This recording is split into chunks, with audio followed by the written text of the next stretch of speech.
where are we moving to now, man? We're moving into Mr. Warrior. Mr. Warrior. Yes, the name was changed. The former Jim Hellwick. His name is Warrior. Yeah, another one of those guys in the business that you hear about that nobody's neutral on. No, if you bring up Warrior, no one goes, "Yeah, I know." Yeah, no, there's some visceral reaction that's going to happen when you mention Warrior. Depends who you're talking to and what era. Did they work with him in World Class? Did they work with him in WWE? Yeah, but Warrior is and another guy pretty highly opinionated when you spoke to him, right? Very, very much so. Yeah. So we have a couple of things here. We got Warrior, and then we got Nash when he did his spot on Fox News following the tragedy perpetuated by that douchebag Chris Benoit.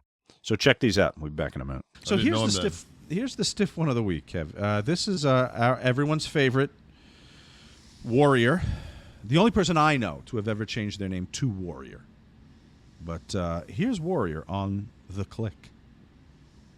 Way instead of staying in the ring. How would the company change from the last time you were there?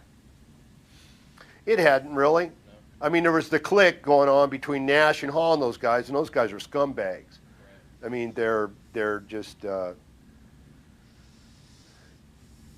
know, the kind of ribs and stuff that they would play and tearing people's stuff up, and they always got ulterior motives to destroy people instead of concentrating on what they have to offer and what they can do. They got to play both sides and try to, you know, damage other people's abilities from the backside. Backside, clearly a reference to the summer of '92. Were you guys ripping people's clothes up? I didn't think that was you guys. I heard like a lot of Dynamite would do shit like that, but yeah, when he was asked what we did or whatever, he just kind of, you know, went. They were on top of the card, having great matches, holding people back because they were on top, because everyone knows that Vince puts people on top that don't draw, and but no, nothing had changed except I was opening match. Did you get along with Warrior? Could anyone get along with Warrior? He was a bit of an odd bird. You know, so I moved to Phoenix, and I'm sorry, I'm not going to call him fucking Warrior. I'm going to call him Jim. So Jim has a gym, and it's Warrior's Gym. So I go there, and he's got a blazer, and it's airbrushed. I mean, put Jimmy Hart to shame, airbrushed, with Warrior's face on the fucking hood of it and everything else. You walk into the gym, and it's corrugated steel with, you know, all kind of, it's, you know, kind of has this, but it had a good atmosphere. And I walked in, and I bought 2 platinum memberships, one for me and one for my wife. Didn't ask for fucking nothing free. I mean, gave him, you know, close to a grand, and this is probably 94, 95 for a year's membership. So I'd come in there on my days off, and at that point it was, you know, it was a lot more, you know, than I had previously had, and I would see his truck out there, and I'd be like, oh fuck, let me just, you know, say hi to Jim. And I walk in there, and believe it or not, at the front desk, the girl that worked there her name was Dana, and she taught aerobics, and she was friends with my wife. They became friends. Who ended up being the Warrior's wife, who does you know, the Warrior Award. That's Dana. Yeah. So I guess she goes by Dana Warrior now. Anyway, he just like he would run, and I would see him. I'd be working out. He'll be out in the floor seeing a little bit, and I just see his truck take off. He had like this back door he'd go out because he didn't want to. So finally one day I saw his truck and I looked in the gym and he was working out and he was doing lateral raises. So I just fucking walked in behind him. I fucking stood behind him and I was a head taller than him. I said, "We got a fucking problem?" And he turned around and he was like, No. I said, "What the fuck, man?" I said, I thought we're the boys. Like, I didn't know the dude. I mean, this is the first fucking time in my life that I've seen this human being. And he put like a 2-page handwritten note on the. I had a Bronco at the time, which I still own.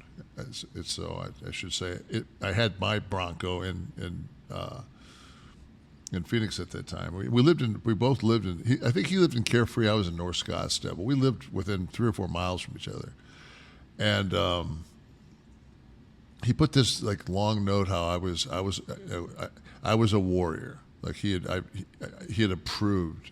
Oh, And you got the I got stamp of I got the approval. fucking the nod of approval, and he rolled me 2 really fucking nice fucking blunts, and put it on my the fucking windshield wiper.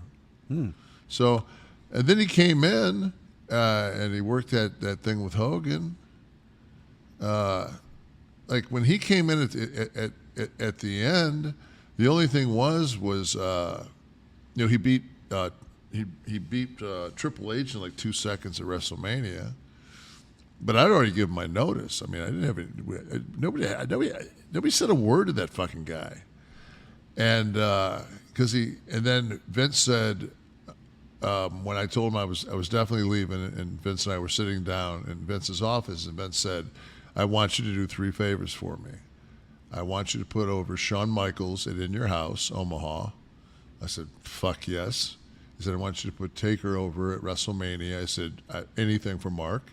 I said, I worked with Mark in Israel when he had broken ribs, and and he was still doing the gimmick where he had to sit up all the time. He had this flak vest on to try to protect his ribs, and that motherfucker, man, it was, So anything for Mark. And then he said, "And I want you to put over the Warrior." And I said, "I'll do it on Raw if he can take one on me." And he said, "What do you mean?" I said, "In a shoot, if he can take one on me, I'll do the fucking job." He said, "Well, all right then, how about just those 2?" I said, "Yeah, cool." So they were looking to get some real traction. They were going to go somewhere with Warrior that late. Well, they did this thing where he put out a comic book, and they put a comic book with every issue of WWF at the time magazine. So you got that was a way that he charged them like $2 a copy or whatever the fuck it was. So I mean, he got like a nice little payday, coming in the door. Yeah. So. Well, he was much stiffer on you there than you were on him. Well, and the thing, you and Scott were scumbags. Yeah. Well, he also, I mean, so then I challenged him to a shoot fight on Twitter, and it gets to the point where, and I mean, I swear to God, I was stoned, and I fucking typed like whatever it was back then, 140. And I'm stoned as fuck, and I type it, and I just send it out, and I'm like, what the fuck? He comes back with like this edited, there's like 33 edits in it.